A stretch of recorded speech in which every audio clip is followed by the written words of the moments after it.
Good morning, everyone. Oh, not morning where you're at? That's okay, because you could have eggs for breakfast, lunch, or dinner.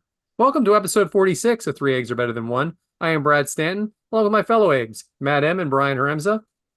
Thank you for listening last week. It was all the words that I don't like. Well, some of the words I don't like. But of course, what did Matt say? He said this wasn't about the words you don't like, it's about how you don't really like people.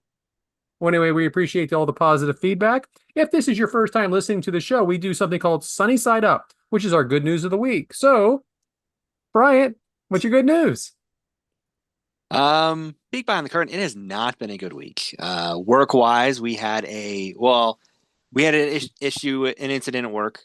We unfortunately had a death in our facility, and we had a driver pass away. So it's been an emotional work week. So that's kind of been weighing heavy on the location and everything. But for me, sunny side up is I can hear again. The hearing has come back. It's only taken a week and a half, almost two, but finally I can hear again. It's not dull. The ringing's going away. I guess it just took me doing a rant and stanting a little bit here to make the hearing come back. But sunny side up is I can hear again. Hallelujah. Well, that is good news. Congratulations. Yes. Still a little bit of ringing, you said? Little bit, but it's not as prevalent and it's not as noticeable anymore. So like if it's there, it's more of me focusing on it than anything else, and it's still so much better now. So that was the annoying part, as you all heard last week. So Well, good. Sorry for your loss.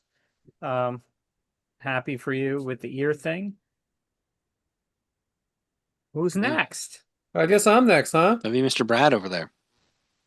So, do you ever get a song in your head and you don't know what song it is?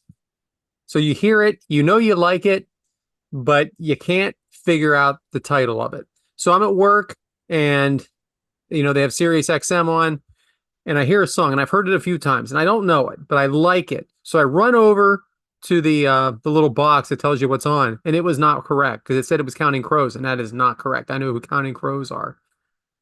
So I start that, humming it into my phone, try to sing. I don't even know any of the words. I just was humming it. I'm getting nowhere. This is going on. It is driving me crazy. Well, 2 weeks later, the song comes back on at work, and I run over to the box, and there it is. I write it down real quick. I type it in my phone, and I played it 4 times since. It is called AJR. Oh boy, I almost forgot the good part. So I just wanted to say that even though maybe you don't like that song or don't know the song, I now know the song. I know the title. And if I ever want to listen to it again, I can just type it into my phone and then it plays. Sunny side up, huh? Okay, so you've never heard of Shazam? I was, yeah, I was about to say Shazam. You just Shazam the song. You All have no right, so idea what we're talking I about? don't do that. You have this thing on your phone where you can zoom it in, and I've always gotten it correct. No, I Shazam's have a movie that I didn't care for. no, the music detection app where you press it, it listens to recorded music and instantly tells you what it Yeah, is. but it was too late. It was all too late. It sounded like you had time to run over to some magic device. Okay, it's next door. Okay, I have an office and it's in the office next door. I also don't know. It's not that loud, but by the time I got over there, I guess everything was ending. Mm-hmm. Wow, I feel So judged. you should feel judged. Every single all the listener that we have are going to judge you as well. I've I been judged actually have before. so the newer iPhones have an action button that you can program to do various things. I have mine programmed to do Shazam. This way, Why? bam, it's What? Why right in would the you program it for Shazam? what would I need it for? What do you have it to? Well, first of all, I didn't even realize I had that. We'll start Okay, but there. yet you're criticizing my Well, it choice. just feel weird that you would pick Shazam. What? Like, There's plenty of other buttons that do other things. There's the camera button, so I already got that covered. Shazam. interesting. It's because like Brad's saying, you need access to it quick. I will give you that. Do you drink Bud Light, or are you just wearing that ridiculous shirt for no reason? This is like a giveaway shirt you get like when you walked into the liquor store. Well, It I says like appreciate you dressing up for the show with your good Yeah. clothes. official sponsor of I'm in my these are my pajamas. Even better. Even Even better. better. Even better. Official All right. sponsor of the NFL. Moving on, Matt. What's your good news? My good news, gentlemen, is that I am retiring. From being a youth soccer coach, I am retiring with an unblemished record of 1-0. That's right. I'm not actually my son's soccer coach. I coach him in other sports, but I never signed up to be a soccer coach. I don't really know soccer. I don't really care for soccer. I attend the games. I don't coach. I sit there and relax. But last weekend, the coaches were unavailable. I stepped in and I coached that team to a victory. My son scored his first goal of the season. And that's it. He scored his first goal of the season, and you Yeah, happen to be the coach? correct. This sounds fishy right No, from the start. wait. Is there a reason why you're retiring, or were you forced to retire because you were feeding your son the ball? There it is. I wasn't on the field playing. Yeah, but you could Something. scream at the kid to pass the ball to your son. Hey, I'm the coach. Pass to him. Exactly. These are like 6 and 7-year-old children. They're gonna do what they want out there. One more quick thing. Speaking of my son, there's been a time or two where like we've brought like a prop on the show, like a souvenir or something like that. Or I brought a stuffed animal of his once or twice. So he doesn't really know what the podcast is, but he's like, Dad, is it your turn to bring something? Dad, is it your turn to bring something? So for like a month now, he's wanted me to bring this. It is a stuffed Kool-Aid Man, which was a regular boardwalk prize this year at the Jersey Shore, and he was really excited about it. And I told him I didn't have this topic fully formed yet earlier today, and he said, "Is it your turn?" And I said, "You know what? It is my turn, and I'm bringing the Kool-Aid Man." Oh yeah, I'm a big fan of the Kool-Aid Man.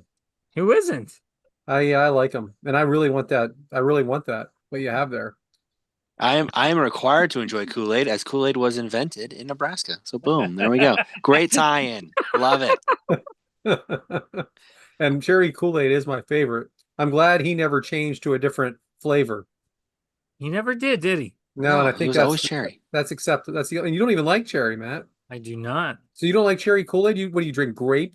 That's disgusting. I couldn't possibly tell you the last time that I had Kool-Aid. Oh, seriously, come on. Everybody has to have Kool-Aid here recently. I mean, Nope. You know, it's a great value. One of those packets, like 10 cents, or at Yeah. least they used to be. And you throw can it in make your a throw whole it in your jug. liquid death or whatever Yeah. you drink there. I'm not disputing the value. It's a child's drink. It's all I Oh, don't, I don't, I boo. don't agree with No, that at I don't all. agree with that Or at just all. like chocolate milk's a child's drink. I don't eat bread. I don't like. I That's try to stay away typecasting. from sweets. If I don't watch a lot of TV. No, I watch a lot of TV. And I adore bread. It's not the healthiest choice. That's all. No, it's not. There's a lot of things that aren't healthy. So, great job, guys. That was all very good news. Which brings me to hard boiled. And I only have one thing this week. Matt, you mentioned it last week that you did the most recent update on your phone, correct? I did. Why did I mention it though? I don't remember. I don't remember why either. So, Brian, have you done the update on your phone yet? The latest No, I have one? not. 23.1. I don't know what it No. is. It's the most latest Nope. one. You had to do it 18 and 21. I think it's 26. Now, we had talked about Apple Watches last week. Do either of you guys wear an Apple Watch? No, I told you I don't wear watches. Okay. Got mine on right now. Okay. Don't do the update, Bryant. How old is that watch? I don't even know. That's a great Well, I'll question. tell you how old my watch is. My watch is a first generation. I use this watch for many reasons. To tell time. Fine. That continues. To monitor my steps and my working out. Great. You know what else I like to do with it? If I had my phone in my car, I don't like to touch my phone while I'm driving. But if I wanted to skip through, if I'm listening to a podcast, skip through, I could do it right on my watch, like right up there, no distraction, hit forward 30 seconds, no problem at all. Also, I could answer the phone through this. I could text through this. But guess what? Because of my ridiculous update, I can't do any of those things anymore because my watch is not compatible with my iPhone because of the update now. And there's nothing I can do about it except for this 20-minute process of me going on the website, and I'm not going to do it. If you think for 1 second, Apple, that I am going to get another watch because you pulled this bullshit, you have another thing coming. Because I don't know if you've heard, but because of the Surfsides, I am not adding any new debt into my life.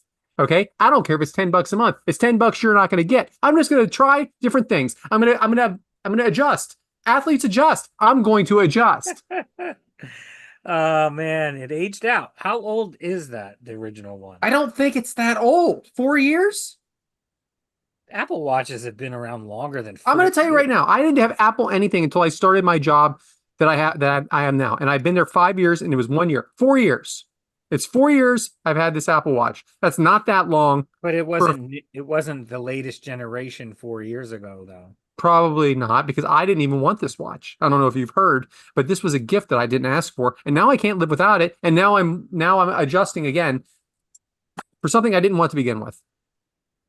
It really pisses me off that I can't do this. So now I just look at this thing and it's just nothing. I have to listen to commercials because you guys know I drop my ad free. So now I got commercials that I got to listen to, and I can't listen to these commercials. I can't. Oh my gosh, are they going to get me for another freaking watch? I'm not doing it. I'm not paying. This is a really excellent hard-boiled today. I love this. I love this. And while you were saying that, I just decided to get on my phone and look. I do have two different updates. I have the 18 and then a 26. 26. I'm going to avoid that 26 now. Thank you. I don't even know if the 18's okay. Oh, I'm on 18 now. It's Okay. like 18.5, so I've done all the other 18 updates. Yeah, I did it all. I did them all in one night. Woke up the next day, the whole world's upside down. Don't know what time it is. So that is it for my hard boil this week, guys. Thanks for listening. Which brings us to cracked eggs. So cracked eggs are slip-ups. Bryant, you slip up recently or what? I feel like I slip up a lot. I mean, with the job I have, I forget a lot of things. So we have What? easy to do in my job. See, there's these things so where sometimes you have new installs, what we like to call them, when you have to order coolers.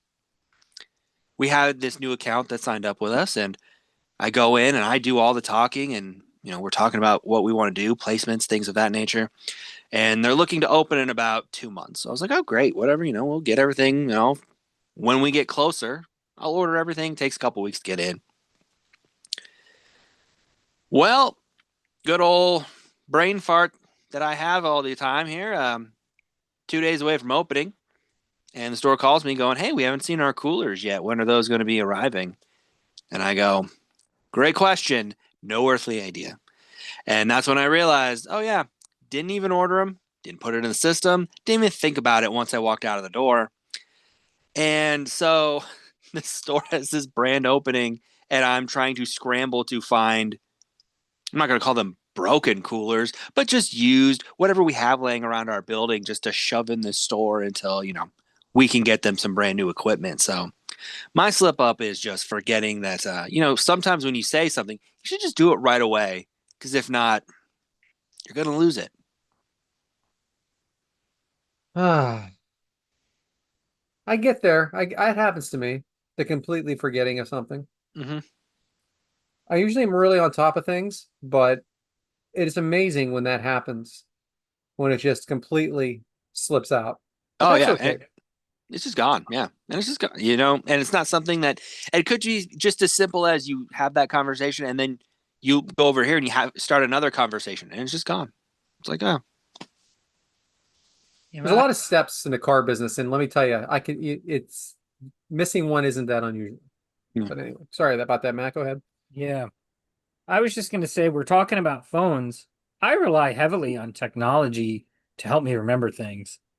So, I've got an iPhone, and it's got the Siri built in, and I've got the Apple Intelligence turned on. So I hold the other side button, Bryant, and I talk to her, and you can often hear me saying, remind me in an hour to do such and such. And the hour has nothing to do with it. It's just there will be a prompt that hits my phone and it's going to say whatever that thing is. Because whatever I was doing in the moment, I didn't have time to stop in my tracks, think about it, try to remember it, write it down, or go do it. But I did have the 1 second and the one thumb to just hold that down and say, hey, do this for me. And sometimes I'll do that like 5 times in an hour. Hmm. And then like 3 hours later, my phone's got like a little memory to-do list for me. Bam, bam, bam, bam, bam. Well, aren't you just Mr. Perfect? Look at this technology No, guru over no, here. I'm not. I'm saying I'm because I'm not going to be able to do it myself. I use the tech to do it for me. Fantastic. Impressive. So my slip up is not even mine. We're going to talk about Sue's slip up. So I told her ahead of time. So when a few weeks ago, when we were at a white coat ceremony for Lotus, and I hope I didn't already tell this story. We book a hotel and we're staying in the city about 5-10 minutes from where the ceremony's taking The place. city? The city of Pittsburgh. Oh, okay. And so, we get there, we're getting ready to check in. I get the freaking valet. It's the only way they do it. Can't do it any other way. Can't just park. Here you go. There's a tip involved. Catch you on the way out. We go in and she gives the reservation number and he says, could it be under a different name? She said, no, it's under this name. And so he goes, well, can I see the reservation? And so she pulls it up and shows it to him. And he goes, yeah, that's that's a different hotel. It's the same hotel, just a different one, like same company. It's called the same thing, but it's a different hotel. And where's that? It's 4 miles down the road. Now, 4 miles down the road in Pittsburgh at 4:30 is like 40 hours. Okay. So she calls you. Well, can we just switch it to here? And he goes, I don't know if they're going to let you. So she calls over there and they would not change the reservation. Apparently, this happens all the time because not only is it the same name, it's on the same street. So now we have to be at the ceremony in less than an hour. And we can't even get to this hotel in less than an hour. So what did I have to do? I had to book a second hotel room. No. Otherwise, we were not going to make the ceremony. Why couldn't you have just gone to the ceremony and then gone to the correct hotel after? We weren't dressed. Oh. It was a dress-up event. Wow. Wow. So I throw down the that's Disney. Worse than that's got to be more expensive than a Surfside. It is still better value, even with both hotels and only staying in one. So I'll tell you, it's an honest mistake. Honestly, it happens. Or it looks like it happens a lot. And so I threw down my Disney credit card because I'm hoping to pay for a Disney trip in 10 years or so with all these points. And I just booked the room. There's nothing I can do. She disputes it. And wouldn't you know it? 3 weeks later, refunded the money. Wow. And everything is all good in the world again. Oh, fantastic. I'm astonished. So was I when she told me that she got it, put it back into her account. So immediately put that back on the Disney card. Even Steven, Brad's back, baby. Screw you, Surfside. Take that, Apple. Yeah. So anyway, big slip up. Honest mistake, though, something that could have happened to any of us because it's the same street. That's the killer. Yeah. Same street, just 4 miles different. Same street is almost unfair. So funny thing is, when we went to dinner with the other, she has a couple of friends. We went to dinner with them.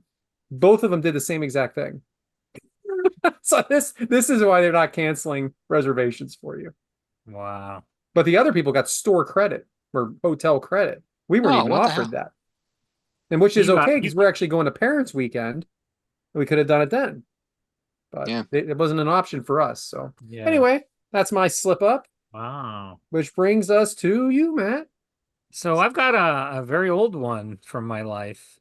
I was in a car accident many years ago. I actually couldn't remember the year, 02, 03, 04, somewhere around there. I was in college. And excuse me, a lot of my friends went to college in the Baltimore area. It's called Towson University. Sometimes, if we both had like the spring break off or something, I would drive down there. Excuse me. And we would all hang out together for the week. That would be like our spring break. So it must have been winter break or spring break, but there was as I got onto the New Jersey Turnpike to go south, a major snowstorm came through and it got real intense, real quick. There was not a lot of cars on the road, but traffic slowed down majorly. And it was the type of intense, like fast moving storm where snow was building up on the lanes, and especially like in between lanes, right? The lanes were getting used by the cars, snow was getting cleared out, but changing lanes was an issue because you were going over wet snow. And at some point I changed lanes. I couldn't have been going more than 35 miles an hour, on a road where people are going 70 and 80 normally when it's not snowing.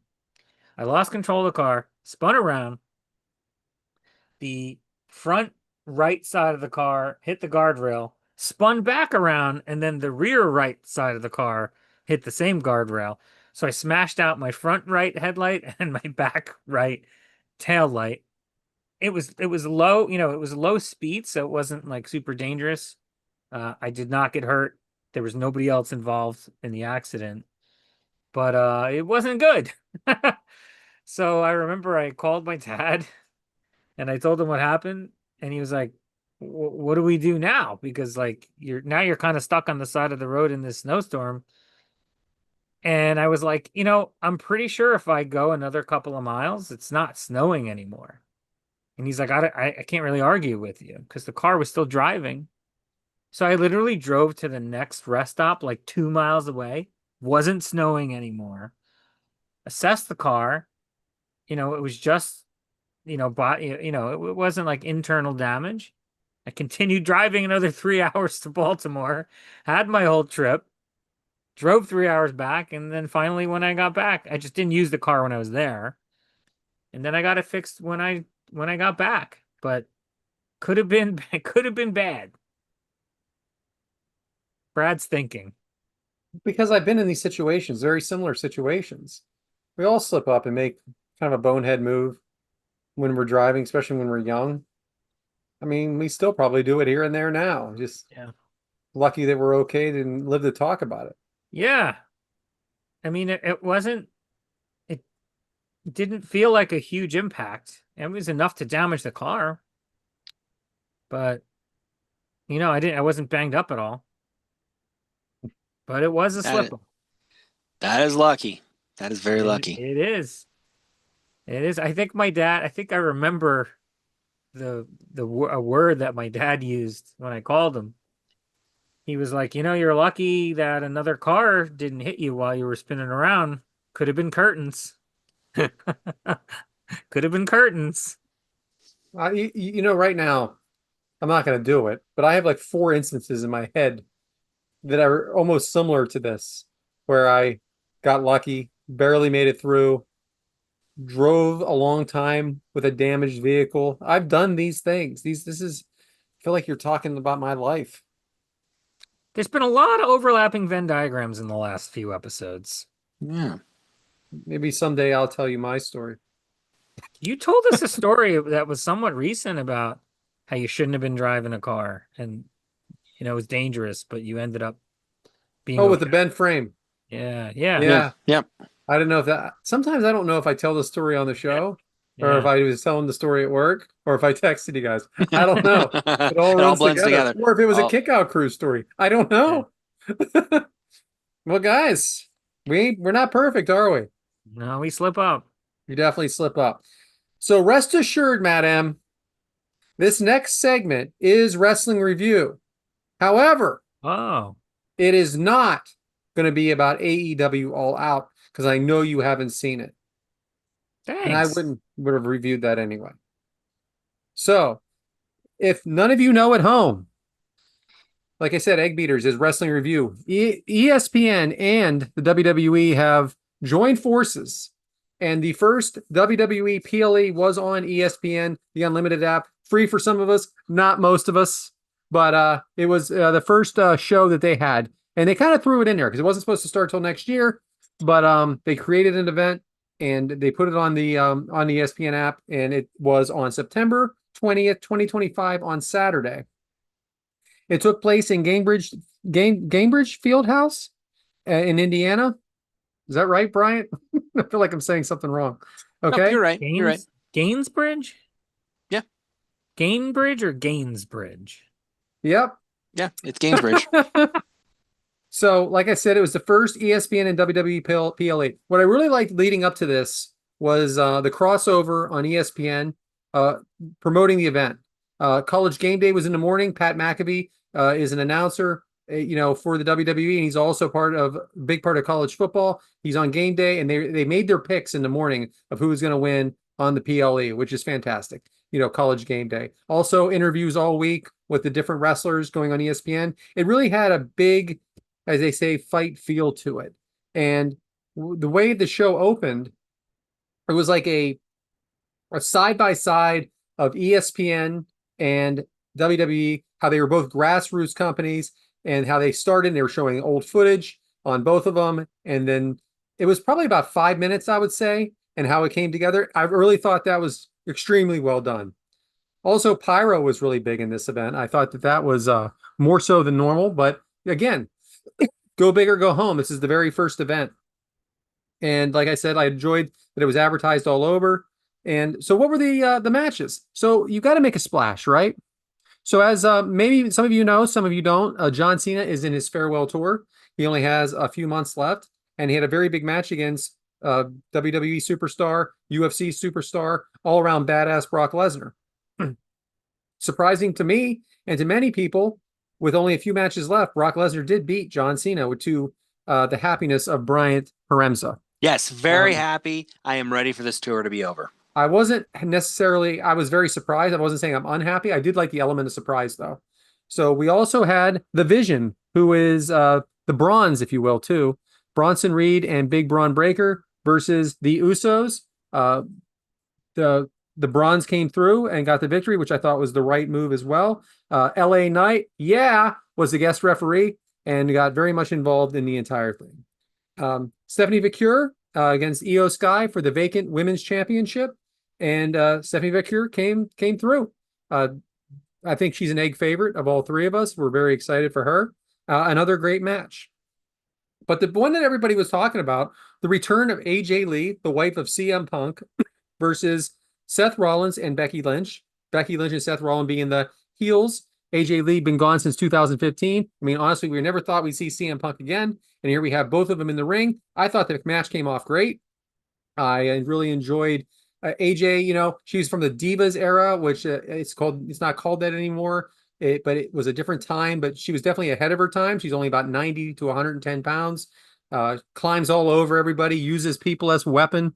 I really enjoyed that. And she won in the middle of the ring, 1, 2, 3 against Becky. And finally, the disappointing match, I thought, not so much because of the technicality was fine. I just really knew who was going to win. Cody Rhodes versus Drew McIntyre for the WWE Championship. So what'd you guys think of the show? And did you have anything else to add?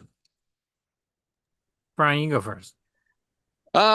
So I thought the show was okay. I thought there would be a lot more big splashes, a lot more returns, maybe some bigger results. But I thought the show was okay. It wasn't the pomp and circumstance I would expect from the first time show on ESPN. I think of the first show when they debuted Raw on Netflix, they pulled out of the stops for that to make it a big deal.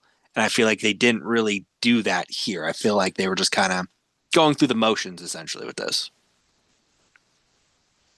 Wow. That's not how I felt at all. Yeah. Very disappointing that you don't agree with me. Go ahead, Matt. I thought it was solid. Oh, fuck me. No. I actually myself, I made that comparison to the Raw Netflix debut as well, which I thought they really rolled out the red carpet and that was a wonderful platform debut.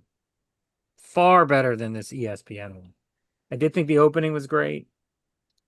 I think the women's match was great.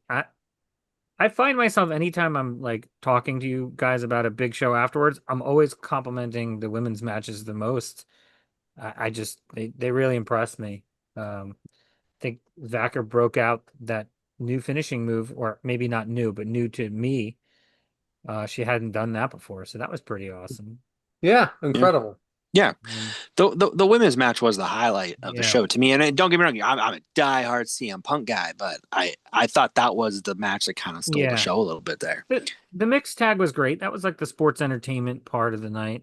Hmm. Um, you know, I Brock's career has definitely been great, but are his matches great? I mean, it's just he's got his three or four big moves and he just does those over and over again. It's kind of dumb. I don't know. Yeah. I wouldn't say that. I don't think he's like a Goldberg or anything like that. He sells for the guys. He's Uh, dominant. He's I aggressive. don't know. I have not enjoyed the way that he's been booked in the last decade. Not at all. And the main event was not worthy of being the main event. No, it should have been seen at Lesnar. Yeah. I would have put the mixed tag in the main event, honestly. That could have been the main event. You had the build up for the return. I mean, for AJ's first match in 10 years, I mean, you had the build up for it. That could have been the perfect main event. I was very happy seeing Cena open the show because then I just got that out of the way. Then I have to wait around and, turn the TV off at the end of the show. So It could have been. I mean, Punk and Seth and Becky are all capable of headlining. oh, absolutely. And have. And then AJ's return was really pumped up and extremely well executed. So Yes. she could have been there too. I feel like the women's match was for us, the diehards. Mhm. Because let's face it, the fans out there don't really, casual fans don't know those two probably very well. No. But surprisingly, this is how you know we're in a new era of wrestling. I'm sorry, this is so wrestling heavy, but every once in a while we're going to do it. Mhm. Brock Lesnar versus Cena was 8 minutes and 50 seconds. The tag match, not the mixed tag, the tag match was 17 minutes 12 seconds. Cody versus Drew McIntyre was 17 minutes and 17 seconds. But the women's match for the championship was 20 minutes and 11 seconds. That is unheard of. It is unheard of. Yeah. Usually it's the other way around. 14, 8 minutes for those matches. Even now, a lot of times it's still they're shorter matches. Yeah. So I was very happy to see that, giving those women their time that they deserved. Yeah. I will say this, the one thing that I was somewhat surprised on, but I felt like wouldn't happen, but I kind of had a little twinge that maybe it could. I really thought Drew would win. I really thought there was a chance they would have Drew win to set something up with Cody to go on through the fall. I don't know why, but like going into it, I was just like, I could see it. But Yeah. I mean, I knew it wouldn't happen, but in my mind, I just had that little doubt of like that thought of like maybe It was they just a would. very, very poor build to it. 100%, yeah. It was. I think it was just added to the show to put him on the show. I think ESPN probably said, "Are we not putting our champion on the show?" Yep. Something like that for the first one. That's the only thing I can think of is I didn't see a lot of reason. I wasn't invested in it at all. And I like No. Cody, and I like Cody and Drew, but I wasn't invested in that match. Mhm. If this was the start of the build to the next show, then yeah, I mean, I could have gone that because then we'd had a good 6-week build to it. So, but yeah, to do it in 2 weeks just Yeah. felt rushed. It was. But anyway, guys, thanks for that. Which brings us to the omelet. Brian, what the heck are we doing this week? Well, we are moving into spooky season, I would say, here as we get ready to get into October here. And I thought it was a good time to start breaking out the spooky talk a little bit here. And I wanted to kind of try to tie two topics together. And then I realized there's just way too much to cover in one omelet for all of this. So I thought, let's split it up and we'll kind of break it up a little bit. And we'd start this time with horror movies. That's kind of the staple of spooky season. You get your popcorn, you get the Halloween movies all rolling out, those different kind of horror movies. But what kind of defines the horror genre, so to speak here? To a lot of people, the genre doesn't really begin until the 1930s with the beginning and it's Dracula. It's the first real horror movie that came out for the time as defined by, what movie experts call. Universal buys the right to the book, they make the movie and it just becomes the hit that is, what it is. Bryant, you got Bela Lugosi who just stars and captivates people with this role. It becomes a box office sensation that no one saw coming. And what it did is it just made Universal think, okay, what other horror movies could we go for? How else could we define this genre a little bit more? And you think of, Frankenstein, Dr. Jekyll and Mr. Hyde, The Invisible Man, Bride of Frankenstein, the classics of that early 1930s that really helps get the genre going. And eventually from there, it booms. You also have your little bit of comedies in there, and it kind of just morphs over time because you go, in the 50s, it's more science fiction themes with it. You go into the 60s and, they go away from literature and they go more for just kind of different styles. If you think of the 1960s, you think of Alfred Hitchcock movies. He becomes the star and kind of the more horror icon. He kind of becomes that first icon in directing for the time, whether it be, he has so many hits, but it's moving away from the books. And the books, literature is really what helped start the genre a little bit. But moving away from it, you go into the 70s and it goes into more gore, more realistic kind of styles of, I don't want to call it, some people define it as more of I don't know if I want to call it, sexy, and sex sells a little bit for horror, try to make it that way, but you bring in different styles. The 80s defined by the slasher movies. Let's be realistic. That's the rise of your slashers.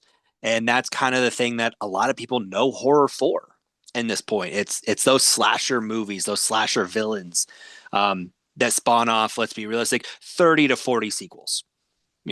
I mean, that's how this goes.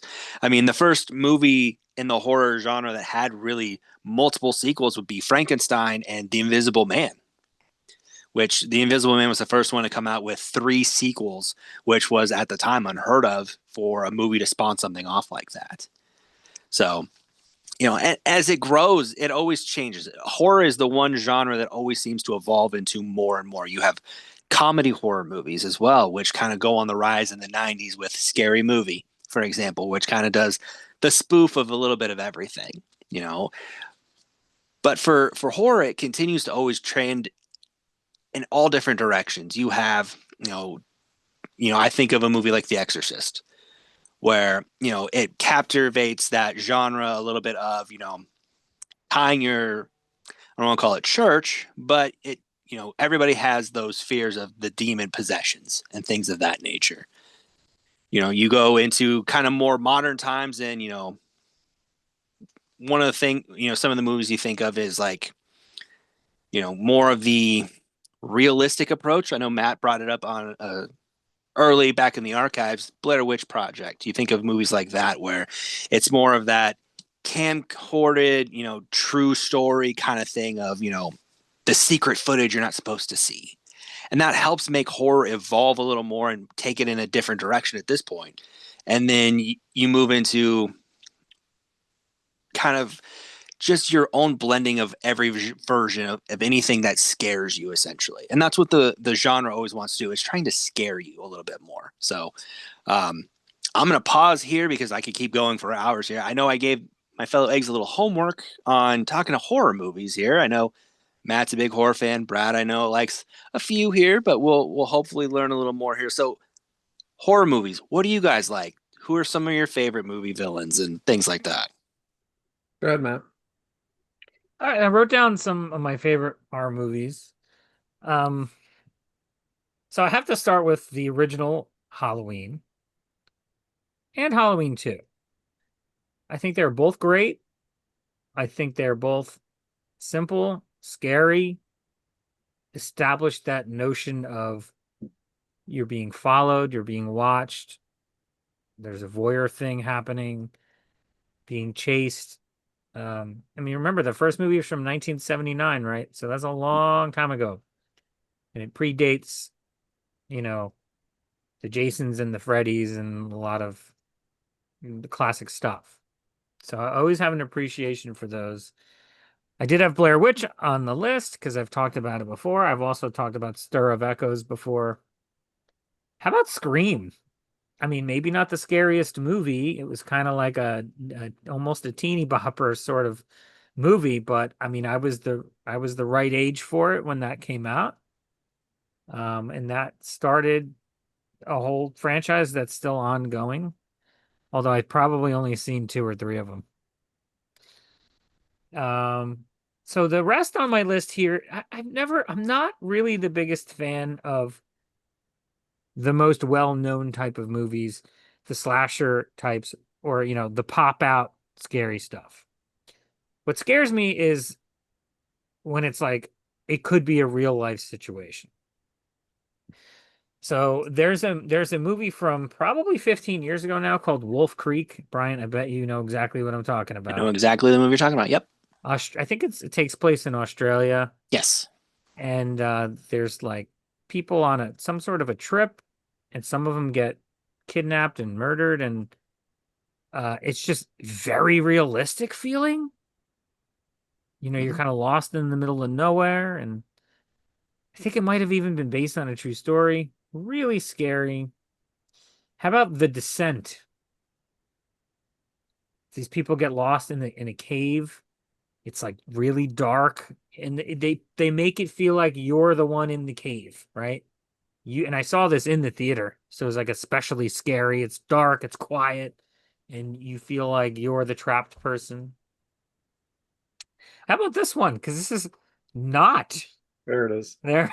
There it There it is. is. There it is. How about this one? This is not a classic horror movie, but it fits what I'm trying to go for here. Open water, Yeah. Good Yeah, one. that's a right? good one. Could happen. Disturbing. Disturb. You're stranded in the water. How are you going to stay alive? How are you going to stay afloat? Help's not available.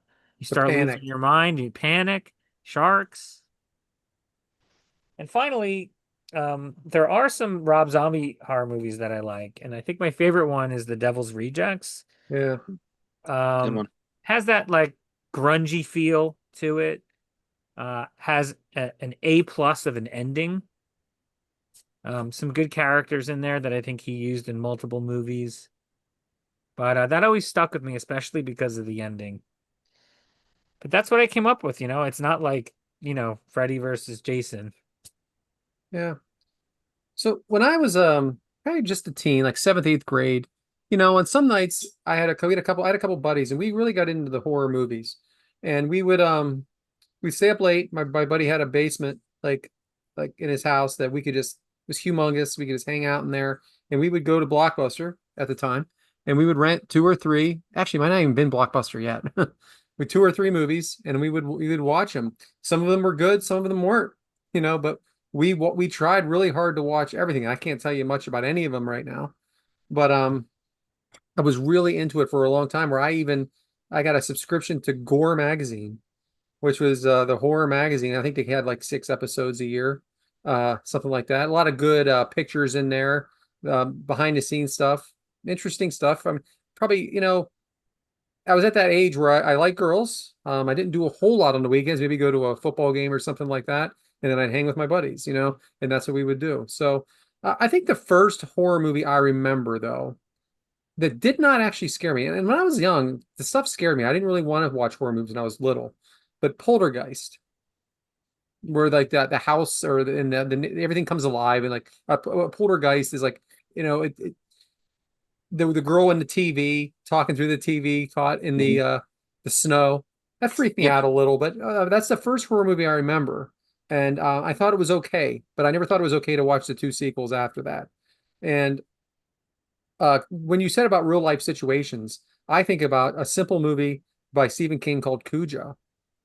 I mean, Mm, here you go absolutely. you're just going to someone's house to pick something up. No one's home. The dog's out. Dog has rabies.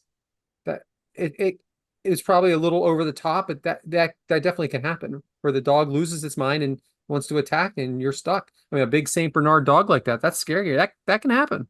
That can happen. Some form of it can happen. Also, we've talked about this movie before. The Shining is one of these classic movies to me that I can watch. I still think it, even though it has an old look to it, I still can enjoy it. Stephen King's The Shining. Who scared me, I think, the most as a kid was Freddy Krueger. Reason for that is the idea behind that if I go to sleep, this is the guy that's going to get me. So he only comes to you when you're asleep. The supernatural part of that where you're afraid to go to sleep because of horror movies, but you're forced to go to sleep, and the horror movie is going to get you in your sleep. It was kind of it was I know they made like 10 sequels of it, but I thought it was just a really smart idea, Yeah. a really freaky smart idea. I like that a lot more than the Jason, and unfortunately, I do like the Halloweens, but I put Nightmare on Elm Street's above the other two. But my favorite, and I don't like Scream. I mean, I like it, but I don't take it seriously like a horror movie, if that's what you know what I mean. And same thing with I Know What You Did Last Summer. I like I almost think they're spoofs of horror movies, Yeah. and then they actually Yeah. have spoofs of those, which really Yeah. blows my mind because even Wes Craven is Scream. Wes Craven, Yeah. who did Nightmare on Elm Street, is Scream, and I think he thought of it as a joke. I think he said that. Yeah. Think of it by the third movie too. They actually they made Stab, which is the Yeah, Scream yeah. movie, in the movie. I mean, this is insane. Yeah. I mean, there's a fine line between a horror movie and something making fun of a horror movie. And I especially feel that way about zombie movies. You watch a zombie movie that's taking itself seriously, and it is exactly the same as a movie making fun of zombie movies. They Yeah. are identical. Oh, true. Yeah. Day of the Dead, I did like that movie in the mall. Um, I think it's the Dawn of the Dead. Dawn Dawn of of the the Dead. Dead. Dawn of the Yeah. Dead. So, sorry. But my favorite horror movie of all time is the original, and they've made a franchise out of this, but it is the original Evil Dead. It really did. When I first saw that movie, it seems silly almost now when you watch it back because it doesn't really hold up with the effects. But it was that make you jump movie. You jumped. It jumped out and it scared you and you jumped. So my favorite movie. I do enjoy the sequels and the spin-offs, but nothing like that first one where it was serious to me. That one was serious. And I never saw any of the Evil Deads. Yeah. Really? Yeah. Oh, Bruce yeah. Campbell, right? Yeah. Yeah. I think they're great. I think the original one's so good though. It was scary at the time. Oh, absolutely. For And the time, yeah. they're like cult classics, right? Mhm.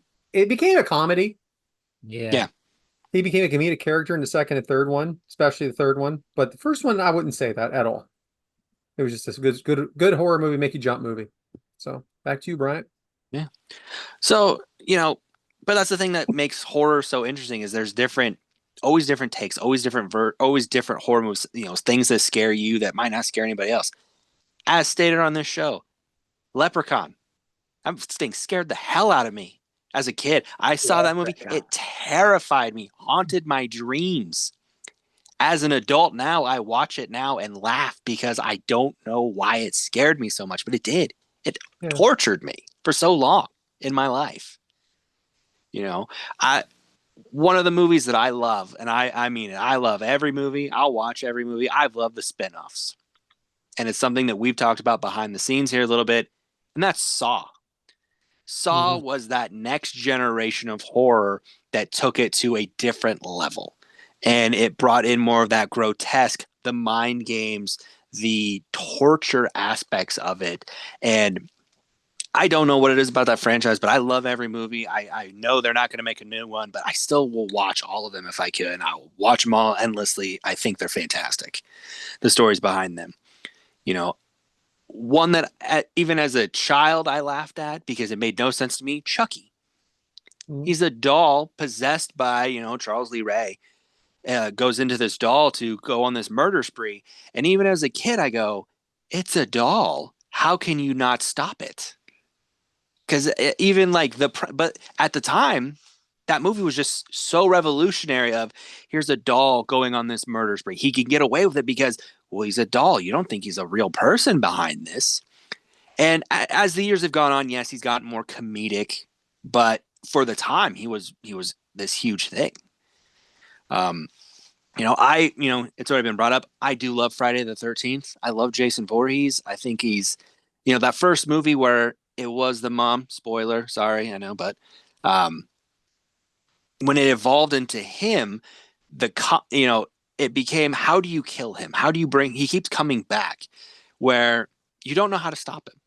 And then as, we get to Jason Takes Manhattan, naturally you're just going for, money at this point, but those first few movies I always thought were different and took a different approach to that slasher movie for him. A current horror trilogy that I've enjoyed. The first movie was called X. It evolved into Pearl and then Maxine. It's a different kind of horror movie based on just a young woman and what drives you to madness. And that's also part of the horror genre a little bit is, that person who goes mad and goes to commit these crimes because in their mind, they're right. They're protecting themselves when there's really no danger around them. But in their mind, there's danger everywhere. So those are kind of some modern take of a horror franchise of played by Mia Goth, who has kind of gone on to some more fame, but just the way she plays these characters and just the depth she takes it to show this horror, I become kind of a horror icon because of that. So, but as I said, I could talk about horror movies all day. I love this genre. It's my favorite genre. There's so many movies you can talk about. And I just kind of want to bring it up. We're going in that spooky season. And, when it comes back to me here in a few weeks, we'll talk about some more spooky stuff. But I'll leave it here. Thank you guys for indulging me.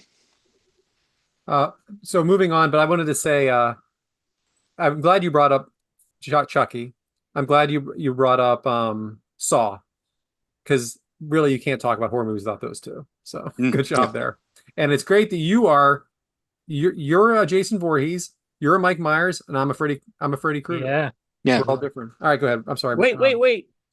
You were talking about things that scared you as a kid, and you reminded me of this. And I don't think this qualifies as a horror movie, but I remember the Toxic Avenger scared the shit out of me when I was a kid. That's all I remember. I don't know if you're going to have to keep that in or not. All right. Well, great job, Bryant. Looking forward to talking more scary stuff in a few weeks. Which brings us to the chicken and the egg, which is preferences. Matt, we know you got a lot of this. So I'm gonna take heat for this, and possibly from Bryant too, for more than one level here. But I prefer Powerade over Gatorade. Oh my God. What is wrong with you? I mean, who says that? No one. That's why I say this. No one has. I've never heard anyone, if I gave you a choice, would be like, yeah, I want the Powerade. I like it. It's good. It's crisp.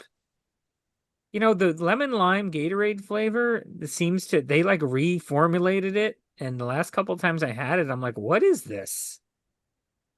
I don't know. I'll have to try Powerade again. It's been a long time. I really try to stay away from those fake sugary drinks that really don't give you any energy. I've heard that before, but I also hear that Gatorade has a crisp, refreshing taste that just helps you recover and helps you get those electrolytes that you need. That's right. I can't wait to talk about SpongeBob. 1 month. Anyway, very good, Matt. Did you have anything else? Well, I tried to keep it short. Yes, I got you. So I don't know if you guys know, recently I bought a 12-pack of Surfsides.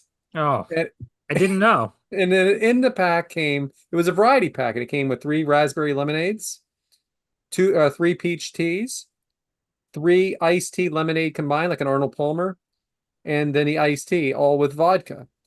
So I just wanted to let you know that of these 4 items, I prefer the iced tea lemonade. Back to you, Bryant. So we're going to become a Surfside review podcast. I appreciate knowing that. I'll start, I guess, trying to drink some. I don't know if this is odd or not. So because I prefer my salsa from New York City. Nice. Pace Picante. I can't handle. I prefer the non-chunky salsa. Does that make sense here? Like, I don't like chunky salsa. What are we talking about? Sam, Pace is made in San Antonio. Yeah, but have you seen the commercials for it? Yeah, I have. Yeah. New York City. New York City. Come on. Come on. That was Come a on, good Matt. read. Get with the times here. That was a very good read. But yeah, they have the chunky salsa. I cannot stand chunky salsa. I have to have the other version, which is like the I'm gonna call it liquid. It's not, but the liquid version, which still has all the stuff, but it's just there. I can't handle chunky salsa. I Oh, I don't know love why. chunky. It's the same thing essentially, but I just can't do it. I cannot have it. If somebody presents it to me, I just give it back. Yeah, that you should just stay away from all salsa together then, because this is a terrible, terrible answer. Yeah, Okay. you're welcome. I make homemade salsa. I use tomatoes, like the little like grape tomatoes, not Yeah, cherry, grape.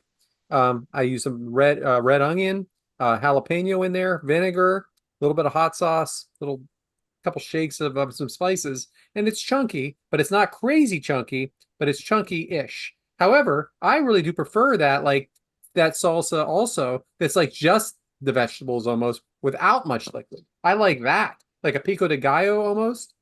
now, see, I can handle like a little chunk, like if it's a little bit, but like when it's just like here's a you tip the jar over and it just and it's like a pile this high because there's nothing to it. I'm like, I don't like that.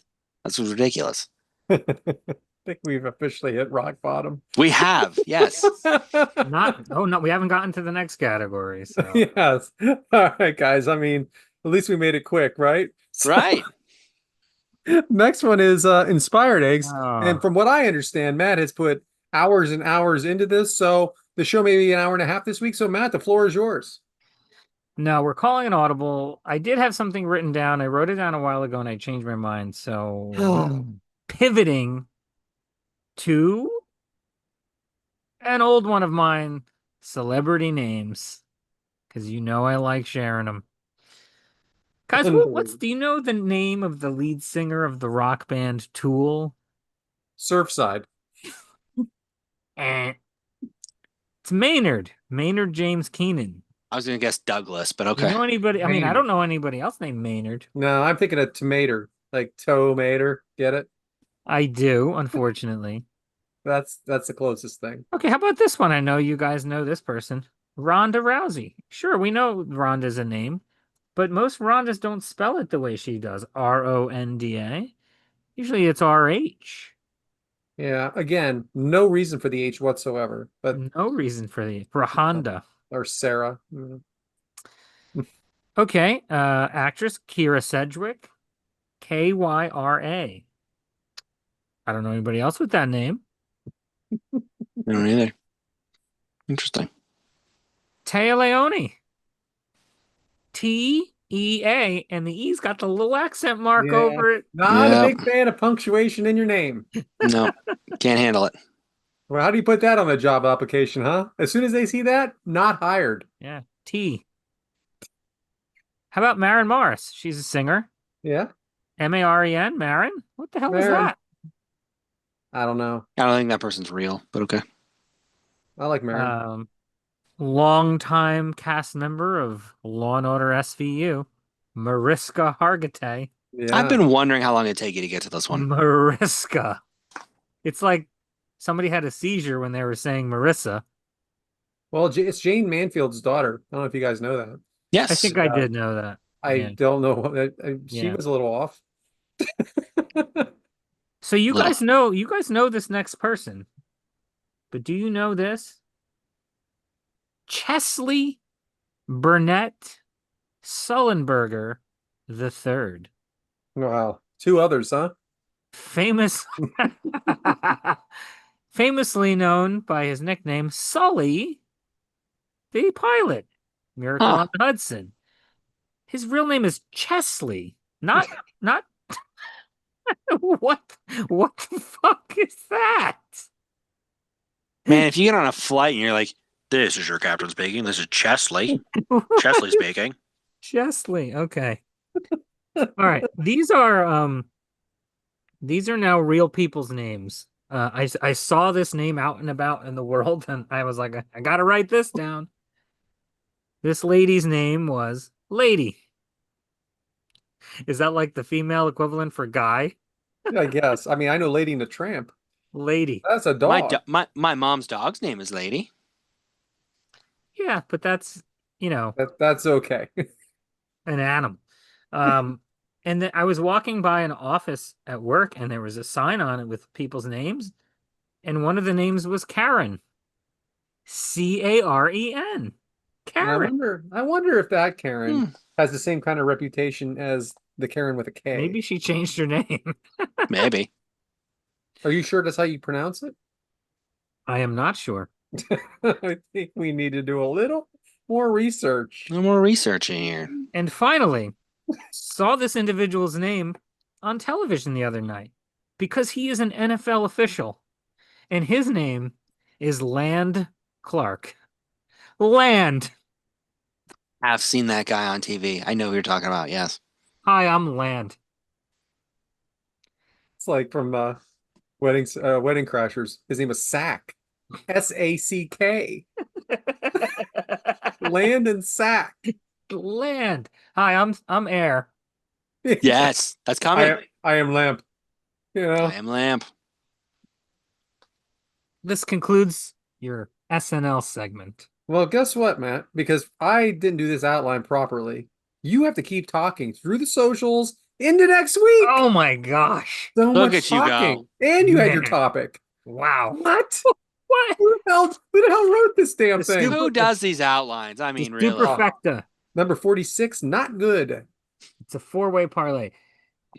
Guys, three eggs are better than one. We're cooking up every Monday morning at 6:30 a.m. Eastern on Apple Podcasts, Spotify, and everywhere else you get your podcasts. Find us on YouTube at Three Eggs Are Better Than One. The number three, the letter R, the number one. Follow us on X, Blue Sky, Instagram, and TikTok at Three Eggs Are Better, the number three, the letter R. And our individual accounts at Yes Man Brad, at B Hiremza. I am at Purple Shirt Guy without the I. Please send us some 5-star reviews on Apple Podcasts. Comment on our YouTube post, and we will interact and maybe talk about it on the show. Next week, I've got the omelet, and I will be discussing dating shows. Yes, Blind Date and all those shows that all came out in the early 2000s that hopefully we all know and love. They You came be and they. talking about current ones? I was not planning on, but you are welcome to bring that information. Okay. Like, I'm not talking about like The Bachelor. Oh, I'm talking about Blind Date. Blind Date. Okay. Bryant, I think you go last. I do. I thought you were say, just going to keep going. I is it my forgot. turn? I was about to say, I was going to let you just keep going. You can close the show if you like, man. I mean, you're on a roll there. I mean, covering everything. So we thank you guys for joining us this week. We had a lot of fun. Brad's going to continue his Surfside journey. Matt's going to keep going with names, and, we'll keep the horror theme going. We'll keep the spooky season alive as we roll into that time of the year. And maybe we'll have some spooky dating shows. We don't know. So the egg timer's been set. We'll see you guys next week. Chesley it is.